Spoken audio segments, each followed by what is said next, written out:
The White House announced on Monday a sweeping new initiative that will open the doors of the Department of Energy's national laboratories to deeper collaboration with technology companies and academic researchers. The program, officially called the Genesis Mission, is designed to accelerate scientific discovery by harnessing advanced artificial intelligence systems. Welcome viewers to my channel. Please subscribe, like my video, and turn on notifications so you don't miss our next update.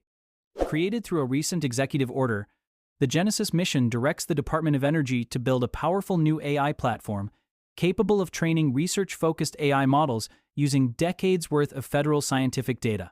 The launch reinforces President Donald Trump's heightened emphasis on AI development during his second term. It follows the release of his AI Action Plan, introduced in July, which outlined an ambitious government-wide push to modernize American leadership in artificial intelligence. According to Energy Secretary Chris Wright, the Genesis mission represents an attempt to redirect the enormous progress made by private AI companies, much of which is focused on consumer-facing products, business operations, and language models, toward fundamental scientific research. Speaking with reporters, Wright said that AI breakthroughs in the private sector have been remarkable, but they have not always aligned with national scientific priorities. This program, he said, will shift those advancements into fields such as energy, health, physics, chemistry, and advanced manufacturing. Wright also highlighted one of the administration's central concerns: soaring energy prices. With AI-related investments surging, electricity consumption for data centers has exploded. Better AI-driven efficiency tools and a stronger national grid could ultimately lower prices for American households, an issue that has become increasingly urgent as utility bills continue to climb.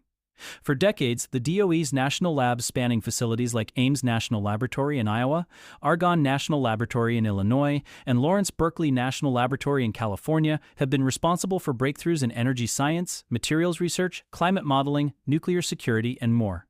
But information stored across these institutions is often siloed. The Genesis mission aims to change that. Its new platform will let scientists from government labs, universities, and private companies securely share and analyze research data in ways not previously possible. The White House says this collaboration will help the U.S. win and stay ahead in the AI race. The initiative will center on major strategic fields critical to national competitiveness, including biotechnology, semiconductor development, quantum information science, space exploration, nuclear fusion and fission technologies, and the study of rare or hard-to-obtain materials essential for manufacturing. The private sector has already shown interest in working more closely with the Department of Energy. This past October, NVIDIA and Oracle announced a partnership to build advanced supercomputers for Argonne National Laboratory. Earlier in the year, Dell revealed plans to construct a high-performance computing system for Berkeley Lab. Officials say the Genesis mission is meant to open the door for even more of these partnerships by providing a unified, government-supported AI ecosystem for scientific progress. Beyond energy and physics applications, AI has made major strides in health research. Google, for example, unveiled a suite of medical AI models in 23 capable of interpreting imaging scans and supporting clinical decision-making. Programs like Genesis could help integrate these kinds of specialized systems with real-world government research data, potentially accelerating discoveries in disease detection, drug development, and medical diagnostics. Still, the initiative launches at a moment when AI technology itself is under scrutiny. One major concern is the problem of hallucinations, instances where AI systems generate false information with unwarranted confidence. This issue poses risks for scientific fields that require accuracy and reliability. The new executive order suggests that building research-specific AI models trained on vetted federal data can help reduce these problems, though experts caution that hallucinations remain a difficult technical challenge. Energy consumption is another major factor shaping the timing of the Genesis mission. Since 2022, average residential electricity costs in the U.S. have risen by roughly 13%. Meanwhile, data centers, the massive buildings that power AI systems, cloud services, and high-performance computing, are set to consume between 6.7% and 12% of America's total electricity by 2028, up from 4.4% in 2023, according to a new DOE assessment. This steep increase has sparked concerns about strain on the grid and the long-term sustainability of AI expansion. Wright acknowledged these challenges, saying that strengthening the grid and making it more efficient is essential.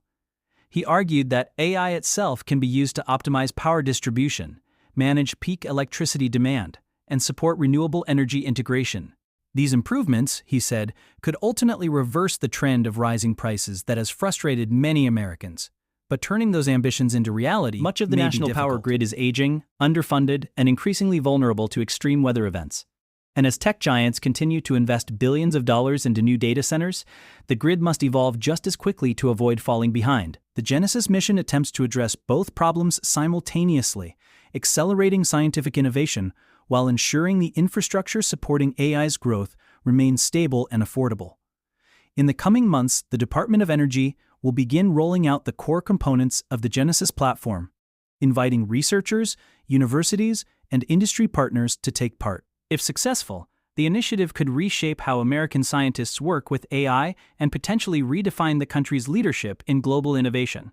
The announcement came quietly at first, the kind of unexpected revelation that slips into the news cycle before anyone realizes how profoundly it is about to reshape the national landscape. It was early morning in Washington, the winter light still dim on the marble steps of federal buildings, when the White House confirmed that a bold and unprecedented scientific initiative had been launched. At a glance, it looked like another government program accompanied by dry policy language and rehearsed political statements. But inside the West Wing, behind the guarded doors and hushed conversations, officials understood that this new directive carried implications far deeper than the usual headlines could capture. It was not simply about artificial intelligence. It was about redefining America's future, its scientific identity, and the role the nation intended to play in the next era of global power. They called it the Genesis mission, a name chosen to evoke both a beginning and a promise. It was created by executive order and entrusted to the Department of Energy, an institution that had long served as a quiet powerhouse of American innovation. The Genesis mission was designed to become the government's most ambitious effort yet to harness the capabilities of artificial intelligence. But this time, the goal was not to build chatbots, language tools, or digital assistants. The target was nothing less than the heart of scientific discovery itself. On the day of the announcement, reporters gathered in a press cabin aboard Air Force One just hours after the president had returned from Florida. Outside the cabin windows, clouds streaked across the fading sky as the aircraft descended toward Washington. Inside, aides and officials moved briskly, handing out briefing papers that were marked with thick black borders reading Genesis Mission Priority Release. These briefings painted a vision of the future that felt equal parts exhilarating and unpredictable. For months, the administration had been signaling a major shift in its approach to AI, but few had anticipated a plan as sweeping as this. At the center of the initiative was a new AI platform unlike anything the federal government had attempted before. This platform, according to the documents and early explanations, would be fed with decades of scientific data collected across the Department of Energy's national laboratories.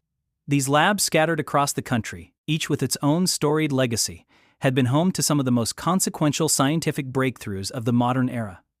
They had studied the building blocks of matter, simulated the inner workings of stars, developed new materials capable of transforming industry, and contributed research that had shaped medicine, technology, and global energy policy. For years, these laboratories had carried out their work quietly, methodically, often unnoticed by the general public. Their databases were vast, their archives filled with terabytes of experiments, simulations, and observations. Yet much of that knowledge remained locked within internal systems, separated by red tape, incompatible formats, and institutional boundaries. The Genesis mission promised to break down those walls. It would allow private technology companies, federal research agencies, and academic institutions to share information seamlessly, creating a unified ecosystem where scientific ideas could move freely and AI could analyze patterns at a scale impossible for any human team.